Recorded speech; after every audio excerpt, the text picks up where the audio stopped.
Malti Kulturali huwa programm imtella mill-istudenti tat-tieni sena tal-Baċċelorat fil-Midja fl-Istitut tal-Arti Kreattiv fi ħdan l-Imkast. Għal-rigali tal-mistednin nirringrazzjaw lil Mama Sifudi, Simon Sammut,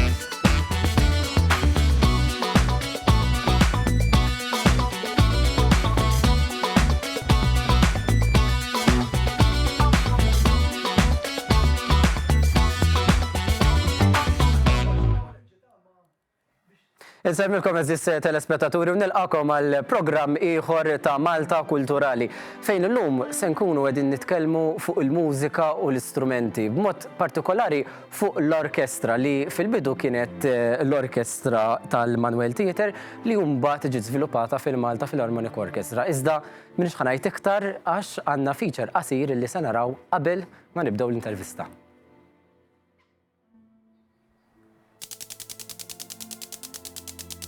Joseph Sammut kien membru tal-Orkestra Command in Chief Orchestra, magħruf ukoll bħala CNC taħt kmand Ingliż. Meta waslet l-aħbar li l-orkestra kellha tagħlaq, inkwieta ruħu biħsieb li jinforma lill-mużiċisti bit-tmiem tal-orkestra li kien se jħallihom bla xogħol. Determinat, iddeċida li jistabbilixxi orkestra ġdida għal mużiċisti Maltin mill-Orkestra CNC. B'hekk ikunu jistgħu jkomplu jaħdmu u jsostnu l-familji tagħhom permezz tal-karriera mużikali. Fl-1968 twildet l-Orkestra tat-Teatru Manuel. Għalkemm din kienet l-ewwel orkestra Maltija, kien bdiet b'skala żgħira minn inqas ta' 22 mużiċist. Il-provi kienu wkoll ta' ċertu diffikultà peress li t-teatru kien ta' daqs limitat. Il-mużiċisti kellhom jinqasmu f'żewġ kmamar separati u Maestru Sammut kienet immexxi mill-għadba tal-bieb bidu waħda f'kull kamra simultanjament.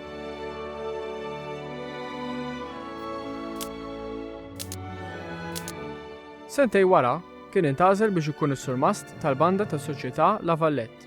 Mal-banda kellu l-opportunità biex jgħallem il-mużika u qassam il-passjoni tiegħu lil ħaddieħor.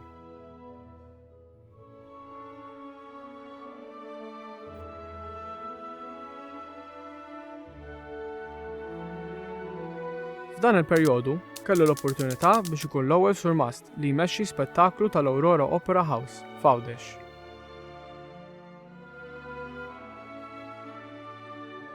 Ix-xogħol ta' Maestru Sammut beda jirċievi rikonoxximent b'skala nazzjonali. Fl-1997 l-Orkestra tat-Teatru Manuel saret parti mill-istorja meta laħqet bħala l-Orkestra Nazzjonali ta' Malta. Fl-2001 l-Orkestra Nazzjonali ta' Malta daqqew minn barra xtutna għall-ewwel darba f'Brussell u Palermo. Maestru Sammut u l-mużiċisti urew it-talent mużikali Maltija f'skala internazzjonali.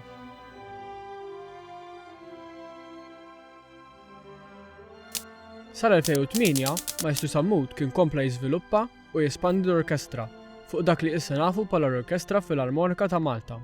Orkestra kompletament sinfonika, kapaċi li jwettaq firxa wiesa ta' repertorju.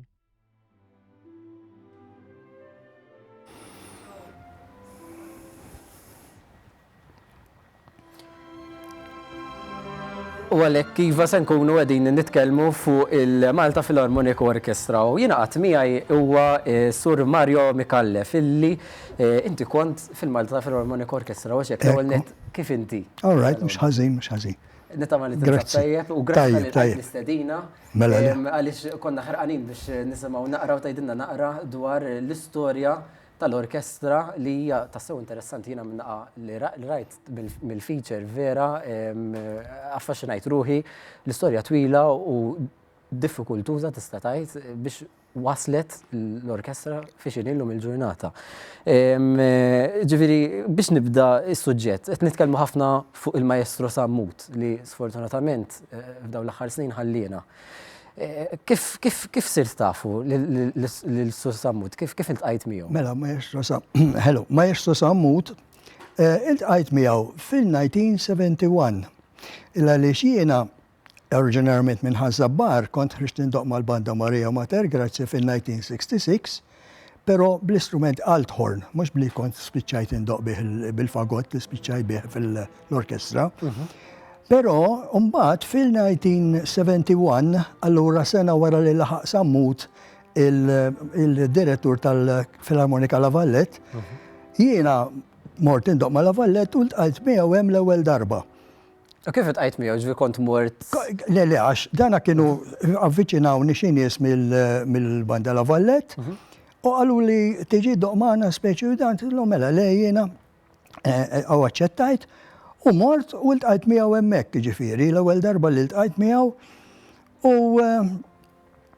mill-ewwel isu kien hemm rapport tajjeb bejnietna għax anke mbagħad kien ħobb jismani ġifieri u hekk meta kont indoq. Fil-fatt li ġara kien tant li mbagħad isu kien hemm rapport tajjeb bejnietna illi peress li hu sadattant barra l-surmast tal-banda La Vallette kien ukoll il-surmast tal-orkestra tat-Teatru Manuel dak iż-żmien, kienet għadha jisimha Manuel Theatre Orchestra.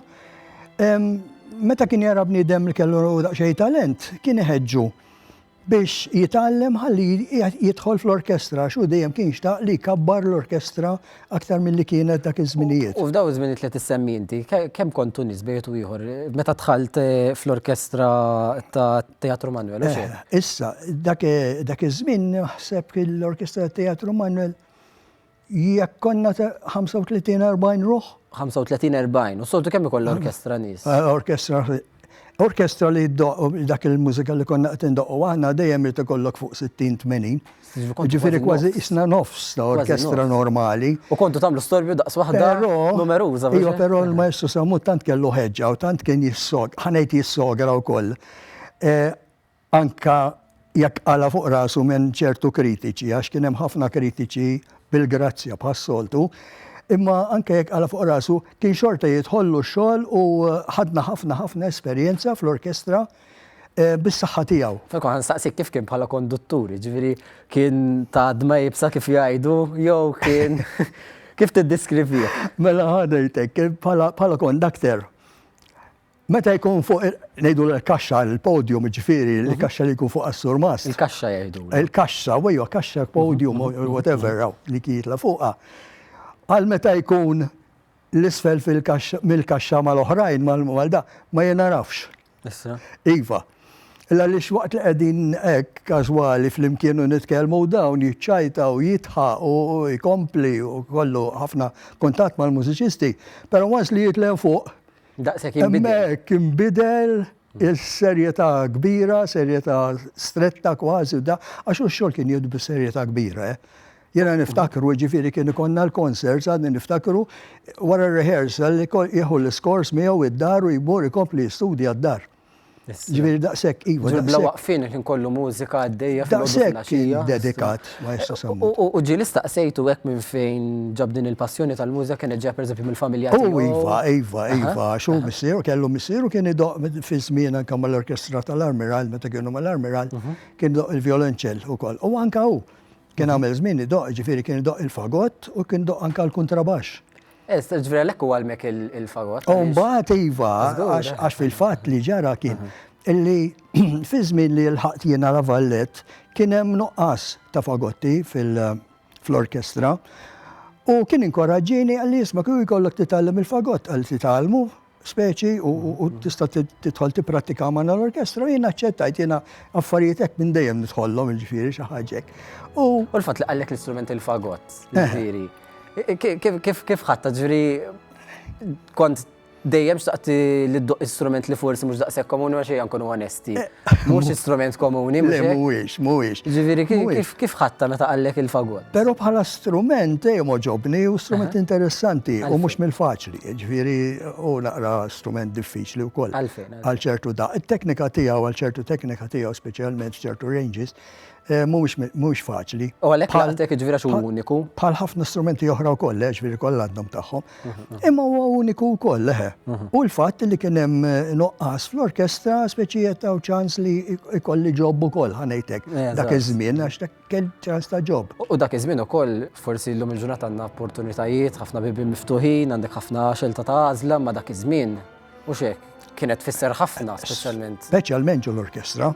Speċjalment ġu l-orkestra, ġifieri kelli kollega ieħor tiegħi Malti, ġifieri għamilna żmien konna fagotti konna 2 biss Maltin, jiena u l-Maestro Archibald Mizzi, forsi jekk hawn xi ħadd dilettant tal-marċi jaf bih żgur għax għandu ħafna marċi popolari. U kolli nistaqsilek, x'inhu mek momenti l-iktar baqgħu stampati f'moħħok? Pereżempju jien naf għat ġara xi ħaġa jiena fiċ-ċajta u xi ċajta li bqajt dejjem tiftakar jew xi ħaġa li marret ħażina li ma stennejtux hemm xi ħaġa partikolari tiftakar. Fimni, bħala ċajta s-saċ le, bħalissa mhux qed jiġuni f'moħħi.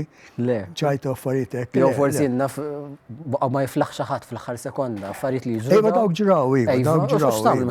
Iva, pereżempju għax jiena kont second bassoon fl-orkestra, Archibald Mitchell li semmejtlek kien first bassoon fl-orkestra. Allura mhux l-ewwel darba wasal il-konsert lejli jew jismu u Archibald jinserta ma jiflaħx u da u jkolli nidħol jiena fuq il-first part minn floku. Ġifiri, ġili ġrat. Iva, ġili ġrat. Konna 2 bissux, ġifiri mandek xazla. U inti konti għatem meta mbagħad sar dik it-tranzizzjoni kif għadna li saret il-Malta Philharmonic Orchestra, kien vjaġġ diffiċli biex tiksbu dak it-timbru Malta Philharmonic Orchestra? Iva, li ġara kien hekk meta ġiġa semmit fil-fatt fil-feature. Illi l-orkestra il-Manuel Theatre bdiet b'numru ta' mużiċisti. Bdiet biex ngħidlek ma nafx semmit hemmhekk hux fil-feature da minħabba li kienu peress li fil-64 ħadna l-indipendenza, allura il-Gvern Ingliż l-inqas li kellu bżonn bil-Malti bida jneħħi.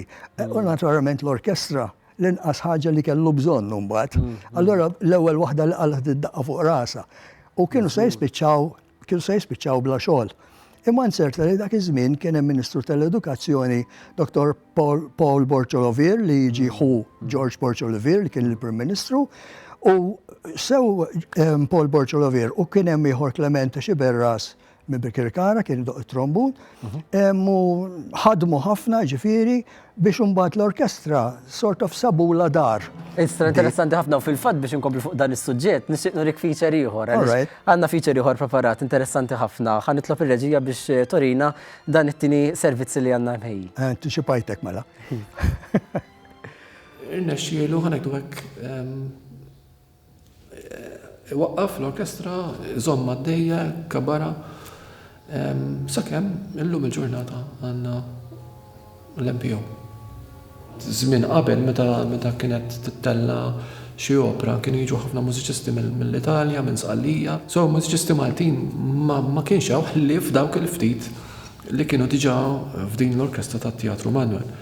So il-challenge kien li ma nafx minn orkestra ta' 15-20 it-tellaħħa numru ta' 40 u iktar. Imma dak kif kien jagħmlu billi jkun jaf li hemm xi ħadd qed jistudja l-violin jew strumenti ieħor, jara kif jikkonvinċihom jiddaq anke mal-ġenituri tagħhom biex jgħidulhom isma' daw jekk iridu għandhom job fl-orkestra. Ovvjament ikunu għadhom mhumiex iffurmati biex idoqqu fl-orkestra, jieħu paċenzja, jallimhom. Anka jien niftakar ċertu mużiċisti jiġu d-dar, jiġibhom id-dar, jistudjaw miegħu. So kien hemm ħafna minn daw biex finalment tifhimni l-orkestra tat-Teatru Manuel kibret ma nafx madwar 40 mużiċist. Nixtieq naħseb li l-mużiċisti Maltin jirrispettaw ħafna Joseph Sammut bħala surmast. Jirrispettaw il-fatt li hu waqqaf l-Orkestra Nazzjonali Maltija, għamel ħafna ġid l-xena mużikali, ħafna wkoll jgħidulek Imma kien vera disciplinata, ma konx tiċċajta miegħu, ġifieri titmur rehearsal preparat għax jekk ma tkunx preparat żgur ħataq l-aħħa minn għandu, ġifieri dak l-aspett hemmhekk kien u jiena wkoll ġieli daqqejt taħtu, ġifieri, u meta jibdew jikkoreġi tidħol f'qoxortok, ġifieri. Imma mbagħad meta tisma' riżultat finali kont tapprezza għaliex kien jagħmel hekk. Fl-aħħar snin ta' ħajtu u kien jgħid ġoħom u jiena peress l-indoq spess ukoll ma' l-MPO li jkolli konċerti. Kien jistaqsini dwarhom, xorta baqa' isegwi u xi kultant anke kiteb konċerti għal ċertu mużiċisti partikolari fl-orkestra. U dejjem kien jgħid il-mużika tagħmilha minn qalbek, ma tagħmilx minn qalbek, mela m'intix ħadd tagħmel mużika tajjeb. Naħseb nistgħu ngħidu bil-grazza tiegħu llum għandna orkestra nazzjonali tħabbata ma' orkestri kbar oħra fl-Ewropa u anke fid-dinja. Tassew interessanti hemmhekk fil-fatt mal-ewwel araftu x'kien rajt wiċċu mal-ewwel qed li jismu. U kien qed jgħid ukoll kif għadna konna qed ngħidu qabel anke l-aġir tiegħu kif kien bħala persuna. Taħseb illi jirrikjedi li jkollok dawk it-tip ta' kwalitajiet li persuna ikollu bil-fors dawk it-tip ta' kwalitajiet li jkollu pereżempju għad ma jibsa biex imexxi orkestra? Ifhimni l-kondakter huwa l-kondakter, ġifieri kważi jiddependi fuq u kif sa jmur ix-xogħol. Ħanejtek, bħalmet għandek driver f'karozza.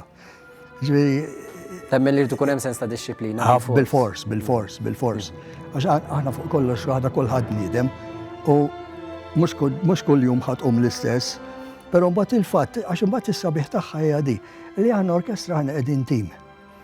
Allura inti x'inti mbagħad u kont kif kont il-mood tiegħek, imma mbagħad waqt li inti bdejt qed indoqqu dik il-biċċa mużika flimkien, l-istess biċċa mużika flimkien u dan mbagħad tinħoloq ċertu armonija bejnietna illi Sens ta' familja naħseb. Eżatt, ħafna fil-fatt isna familja konna, speċjalment dak iż-żminijiet li qed isemmi Simon u da qabel meta konna għadna Manuel Theatre Orchestra, konna għadna Maltin biss.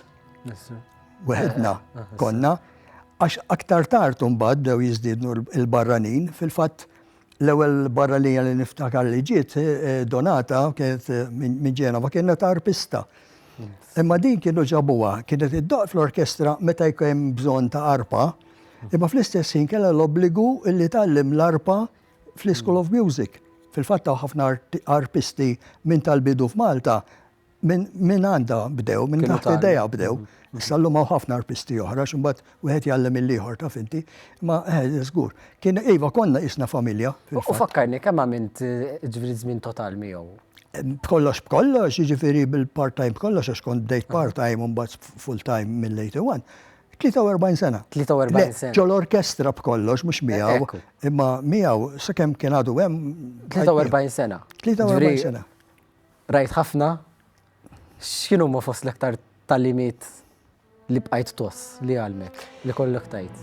Hemm ħafna hemm ħafna Forsi okkażjonijiet. jekk l-iktar li jibqgħu timbrati fras. Min naħa tiegħu ġifieri ta' Maestro Xaġa li għalmek li Jiena naħseb l-ewwel net kien bdieli l-istrumentu l-fagottu peress li hu kien diġà jdoq il-fagott u jiena bdejt nitgħallem il-fagott fil-fatt kont kif qal Simon kont mort ftit għandu d-dar kont bdiju li hu. U mbagħad kien ħallini nistudja u qajt nistudja u x'ismu kultant żmien kien jismani għalli se meta tkun tħossok li inti tajjeb biżejjed, ibdejja l-orkestra magħna prattika magħna, b'xejn, naturalment.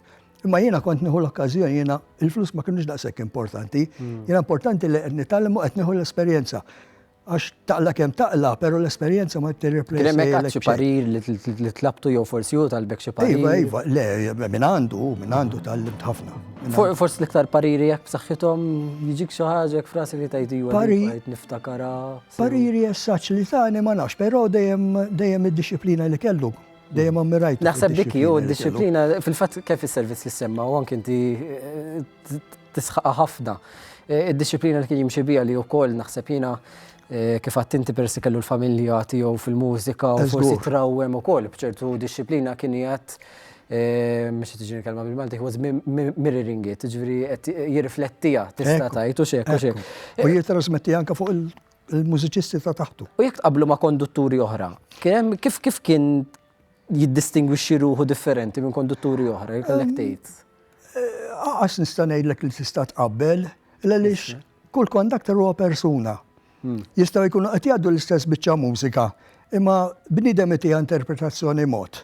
U bniedem qed interpretazzjoni mod ieħor. Ħansemmer xi ħaġa li jaf kulħadd il-Faf ta' Beethoven, pereżempju, li kulħadd jaf biha dilma. Kemm hawn diski tagħha u kemm hawn DVDs tagħha u kemm hawn recordings tagħha. Il-mużika baqgħet l-istess waħda. Imma mbagħad għandek conductors differenti li kulħadd isu jtija dik l-interpretazzjoni, dik il-laqta tiegħu. Iva, u tinħass, tkun tinħass. Minn tajdu laqta tiegħu ġifieri differenza. Differenza kif jinterpreta. Kif jinterpreta l-mużika. Ġifieri meta ngħidu ma kif jinterpreta l-mużika, pereżempju is-saħħa ta' ċertu istrumenti fost oħrajn, mhux ħajbiddel naħseb it-tempo. Iva, tempijiet iva, ġili jinbidlu tempijiet minn maestro għal ieħor iva. Ġifieri huma jżommu l-istess mużika ma jbidlux xi ftit l-istil. Biex nagħti eżempju naqra goff. Iva. Jaf bniedem pereżempju biċċa mużika jraqqadilek għax joħodilek too slow u x'ismuda. U jaf bniedem ieħor tant joħodha fasli bil-kemm tibda tlaħħaq in-noti għal miegħu. L-istess biċċa mużika tkun imma il-mod minn kondakter għal ieħor kif jinħadem ix-xogħol, iva dik jagħmel id-differenza. Inkella kulħadd jagħmel l-istess. M'hemmx għalfejn jinbidlu l-conductors u jagħmilha wieħed u daqshekk. U għal min forsi qatt mar jowra l-orkestra, kif taħdem is-sistema? Ġifieri ovvjament u jkun qed jidderiġi sewwa. Ġifieri intom bil-fors tidu, pereżempju meta tjolli jidu jew qed ibandan. Xi tfisser dik? Ġifieri x'inhuma fost l-aktar li huma importanti meta jkun hija tad-day by day? Ġifieri dawk tifhmuhom kollha intom. Iva, naturalment. Għax jkun qed itina l-espressjoni, il-mod kif jixtieq li ninterpretaw dik il-biċċa mużika. Issa biex inkun qed kollox. Il-balk tax-xogħol qed isir concert, il-balk tax-xogħol waqt ir-rehearsals isir. U żgurx naħseb jiena ma jkunx Waqt il-concert ikun showing off, ħanejdek iktar minn kollha, mhux għax showing off, ġifieri għax l-emozzjoni hemm tkun u l-mod kif. Imma il-balk tal-rehearsals, ix-xogħol hemm isiru fir-rehearsals. Da bħalma tajt għandek jiena f'pantomima, ir-rehearsals ovvjament ikunu viċin ta' dak li ħajsir, imma ovvjament jiġi azzjon no, mbagħad hemmhekk huwa fejn tara ix-xogħol kollu u d-dedikazzjoni kollha li kien hemm għaddejja. Ma pereżempju bħala ħin għall-kunċert, kemm jirrikjedi sigħat ta' rehearsals jew ġrana? Jiddependi x'ikun. Jiddependi x'ikun għax kollha konċert pereżempju tagħmel ġimgħa rehearsals u t-tellaw. Għalfejn għax ikunu tiġa jafu d-diski ħajndaqu. Ma tkunx mużika ġdida, mbagħad jekk ikollok mużika ġdida dik tkun storja oħra. U għaltru qed tagħmel xogħol light. Għaltru qed tagħmel xogħol sinfoniku u għaltru għandek opera. Semmek is-semmit differenza. Anka t-tul, anka koll għax u mbagħad inti fl-opera tinsix mhux qed tinvolvi biss mużiċisti, imma għandek il-kantanti. Għandek il-palk, għandek id-direzzjoni tal-palk. U allura il-kantanti jisu strument ieħor. Iva, fil-fatt il-vuċi hija strument ieħor. U għandek il-baxx u l-oli wkoll. Ukoll, iva. Għandek il-choir illi issa b'sinerġija taqqat l-istrumenti mal-ilħna, u xek. Jena għatax qed issemmi choir ukoll qed insemmu l-opri fil-fatt l-ewwel opera li saret meta saru t-teatri Għawdex, l-ewwel opera li għamilna fl-Aurora kienet minna li ma nafx Madam Butterfly kienet x'issa nsejt. Miegħu il-numru ta' ammont ta' rehearsals u anka nies li jipparteċipaw u hawnhekk ħanajt waħda wkoll infaħħar xejn il-lawċin ukoll. Għaliex tant għandhom entużjażmu hemmhekk. Hawnhekk ħanajt li ma ngħidx li ma jsirx Malta, imma hawnhekk kważi kollox trid tħallas. Għawdex tant hemm volontira u qegħdin ġodaw l-affarijiet li għall-ħares ma kienux il-volontira. Kważi ta' kollox bil-qalb. Għax kienu kieku x-xogħol u l-opri li saru ġo Għawdex fiż-żewġ teatri, kieku ma kienux il-volontira ma kienx isiru. U bħala messaġġ bit-teatru b'kollox. U bħala messaġġ ta' parir, x'tagħti għal dawk illi forsi qed jaħsbuha biex jidħlu għall-orkestra u forsi ma jafux hekk x'għandhom jidħlu. Bħala parir, jiena bħala mużiċista nagħtihom parir li jkomplu. Anka mużika, anke hekk mhux bħala job, Il-mużika waħda hija diġà ta' sodisfazzjon. Id-doq x'id-doq, kederra d-doq x'ismu d-doq preżament tal-orkestra, bħala mużika diġà tittik sodisfazzjon. Naturalment, u bat illum iktar minn qabel, min irid jistudja bis-serjetà għandu għad mibsa. No żgur, għalfejn. Għandu għad mibsa, għaliex għax hekk fi żmieni kif ngħidu bil-Malti kull ħadma hawn mitkelb, kien hemm mitkelb, illum għal kull ħadma issipeluf. U kolla it-teknoloġija li qed tagħmel tħalli l-effetti tagħha. Grazzi tal-qatmana llum biex tiddiskuti xtaqt li kien iktar ħin iżda l-ħin qed jafas magħna. U grazzi tat-telespettaturi li llum segwew dan il-programm u ħadu xi talima jew tnejn dwar l-orkestra, speċjalment il-Malta Philharmonic Orchestra u s-Sur Samut. Grazzi ħafna.